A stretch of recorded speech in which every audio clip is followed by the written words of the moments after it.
In the heart of a fog-choked forest, there's a crumbling village haunted by whispers. They speak of a cursed raven, its feathers blacker than a starless night, its eyes glowing like dying embers. The elders call it the Warden of Shadows. They say its cry can freeze a heart solid. This isn't just any bird. It's a creature born from an ancient curse, one that seeks out and punishes children who delight in cruelty. 10-year-old Lila and her gang were the terrors of the village. They tormented stray cats, stole from the market, and mocked anyone they deemed weaker than them. Their laughter was a bitter sound that echoed through the quiet streets.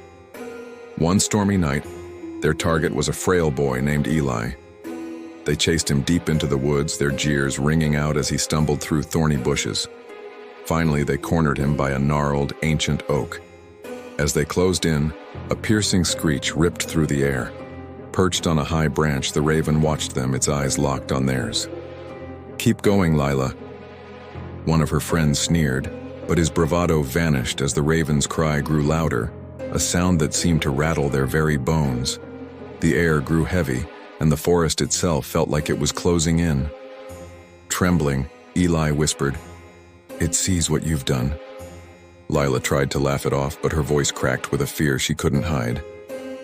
That night, a scratching sound woke Lila from a restless sleep. The raven was at her window, its burning eyes staring straight through the glass. Its beak tapped once, twice, then silence. But the terror had just begun. Shadows in her room began to twist and dance, forming the shapes of the cats she'd hurt and the faces of those she'd made cry.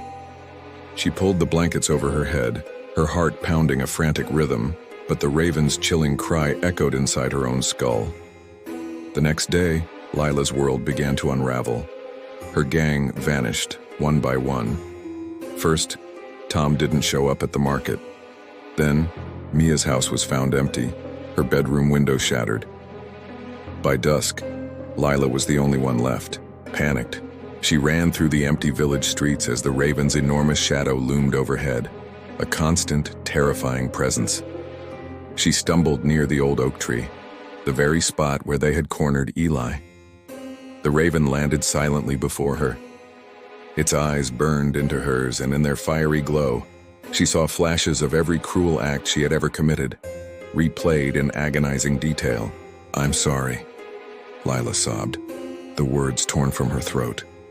But the raven only tilted its head, indifferent to her pleas. Its final, deafening cry filled the air, and the ground beneath her seemed to open up, swallowing her screams. The village woke to an unnerving silence. Lila was gone. The raven was nowhere to be seen. Now the elders share a chilling warning. Be kind. Be gentle. Because somewhere in the fog, the Warden of Shadows still waits, its cry echoing through the woods, listening for those who choose to hurt others. Thank you for listening to this dark tale. If you enjoy stories that lurk in the shadows, be sure to hit that like button and subscribe for more. Stay safe out there.